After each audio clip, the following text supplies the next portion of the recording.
हमारे जीवन में प्लास्टिक जगह बना चुका है। सबसे पहले तो मेरा यही कहना है, स्वयं से शुरुआत करनी पड़ेगी।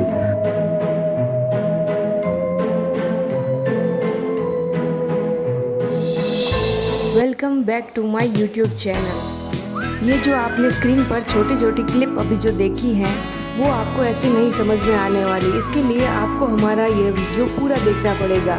तो फिर आप सब लोग बने रहिए एंड तक। थैंक्स।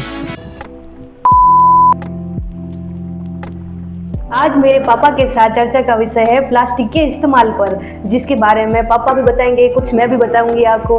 खमा गणेशा, हमारे जीवन के दैनिक जीवन में और हमारे जीवन में प्लास्टिक जगह बना चुका है। जैसे कि चिकित्सा क्षेत्र में जाओ तो वहाँ भी प्लास्टिक का उपयोग, हमारे किराना का सामान सब्जियाँ लेके आते हैं वहाँ पर भी प्लास्टिक का उपयोग। सबसे पहले तो मेरा यही कहना है कि हमें स्वयं से शुरुआत करनी पड़ेगी। हम खुद ही शुरुआत करेंगे तभी प्लास्टिक का उपयोग कम हो सकता है। जितना हो सके कम से कम उपयोग करूंगी, क्योंकि प्लास्टिक का इस्तेमाल करना हम छोड़ तो नहीं सकते। दैनिक जिंदगी में ये तो शामिल हो गया है इसका तो इस्तेमाल करना, लेकिन तो भी ऐसे इसका जितना हो सके कम यूज कैसे करें हम इस प्लास्टिक का। तो आपको यही करना है कि आप जब भी सब्जियां लेने जाए बाजार, या आपके घर के सामने सब्जियों वाला ठेला भी आए, तो आप उससे कम थैलियां लेने का प्रयास करें। जैसे कि सब्जियों वाला कभी प्याज अलग डाल देता है थैली में, भिंडी की सब्जी अलग, आलू की सब्जी अलग अलग थैलियां ना लेकर के आप एक उपयोग में लें। प्लास्टिक के इस्तेमाल से हम निम्न सावधानियां बरत सकते हैं। जैसे कि आप बाजार सामान लेने के लिए जाए तो हो सके तो आप कपड़े का थैला ले जाएं। और प्लास्टिक के लिए दूसरी सावधानी ये है कि घर में जो आपके जो खाना बच जाए तो उस खाने को आप, या गीला खाना है, कुछ भी आपके सब्जियां बचे, उस खाने को आप प्लास्टिक में डाल के गांठ बांध के आप बाहर नहीं फेंके, ना ही कहीं दूसरी जगह फेंके, क्योंकि वो फेंकी हुई होती है, वो गौ माता खा जाती है, नंदी खा जाते हैं, तो उनके क्या पेट में ये प्लास्टिक क्या है, कई वर्षों तक गलता नहीं है। उस प्लास्टिक को बाहर नहीं फेंके,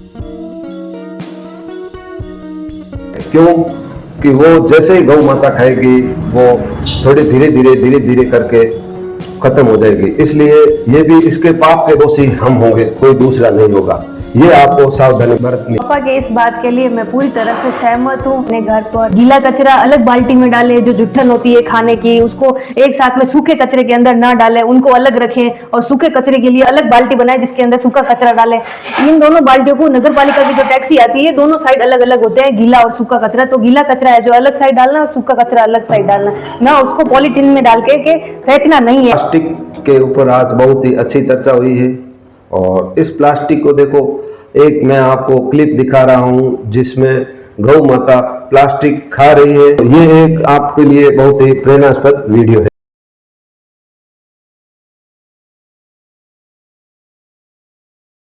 हम तो स्वच्छता का पूरा ध्यान रख ही रहे हैं, लेकिन इसमें सरकार का क्या योगदान है? उनको भी तो कुछ रखना चाहिए ना, कि जिम्मेदारी के नागरिकों के प्रति जागरूक करना।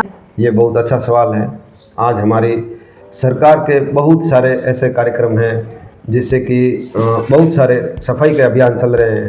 एक तो हमारी नगर पालिका है, नगर परिषद है, नगर निगम है, ये इसमें सफाई का अभियान चल रहा है। सफाई कर्मचारी बहुत सारे लगे, और सरकार ने अभी एक ऐसी योजना बनाई है जो कि अलग हर एक तरह की जो प्लास्टिक है वो इकट्ठा करके डंपिंग यार्ड बनाई है सरकार ने, जो एक कचरा इकट्ठा करके दूसरी जगह डालते हैं, और वो डंपिंग यार्ड उस कचरे को निस्तारण करती है। निस्तारण में कई ऐसी आवश्यक चीज़ें बनती हैं, जैसे ईंटें हैं, बहुत सारी चीज़ें बनती है, जिससे कि सरकार का भी फायदा हो और वो कचरा भी निस्तारण हो जाए। कल ही हमारे सरकार की तरफ से, नगर पालिका की तरफ से नुक्कड़ नाटक योजना थी, वो उन्होंने बहुत अच्छी तरह से सभी मोहल्लेवासियों को इकट्ठा करके समझाया कि सफाई हमें किस तरह रखनी है, जो अभी आपको वीडियो क्लिप में दिखाया जाएगा।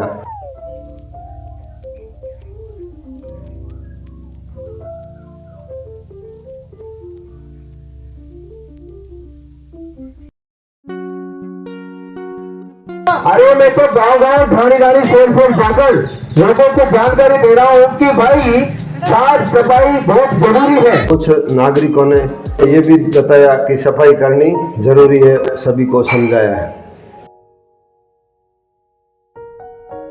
तो चैनल के माध्यम से हमें क्या संदेश देना चाहेंगे? इस प्लास्टिक से बहुत सारी बीमारियां पैदा होती हैं, जैसे कि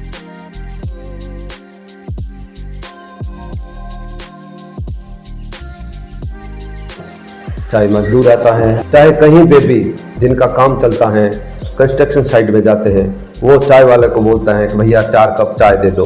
वो सीधा ही क्या करता है, उसके पास केटली होती है, सीधा ही डाला के प्लास्टिक की थैली में और सीधा ही पकड़ा दिया, लो भैया आप चाय। आप वो चाय नहीं पी रहे हैं, बल्कि वो आप जहर पी रहे हैं। जहर यानी ये एक कैंसर का महामारी बीमारी आप पी रहे हो। ये भी एक बहुत ही गंभीर समस्या है।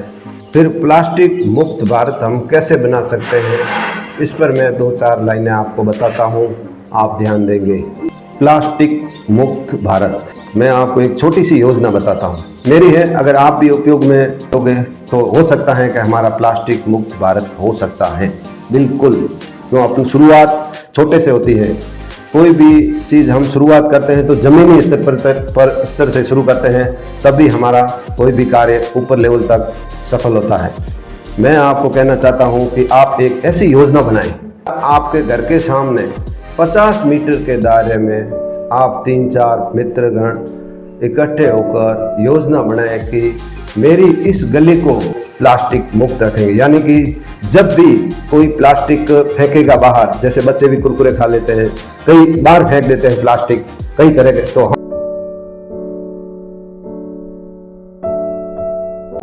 एक छोटी योजना बना के चलना है जिससे कि आप प्लास्टिक मुक्त कर देंगे। धीरे धीरे आप उस प्लास्टिक को इकट्ठा करो, फिर बाद में नगर पालिका की जो गाड़ी आती है उसमें भी डाल सकते हो, या आप एक प्लास्टिक को धीरे धीरे कट्टों में डाल के कोई निस्तारण केंद्र पर आप पहुंचा सकते हो। इससे क्या होगा कि 50 मीटर की गली प्लास्टिक मुक्त होगी, तो अगर 4 गलियां भी सफाई होगी तो धीरे धीरे करते करते पहली एक गली, दूसरी गली, 3 गली, 4 गली, फिर मोहल्ला, फिर तहसील, गांव, तहसील, जिला, पूरा भारत प्लास्टिक मुक्त हो सकता है। हमको इससे निजात पाने के लिए शुरुआत हमसे खुद से करनी पड़ेगी, अपने घर से, स्वयं से। इसके लिए आपको बहुत बहुत धन्यवाद, आभार। जय भारत, जय राजस्थान, खमा गणियों कम।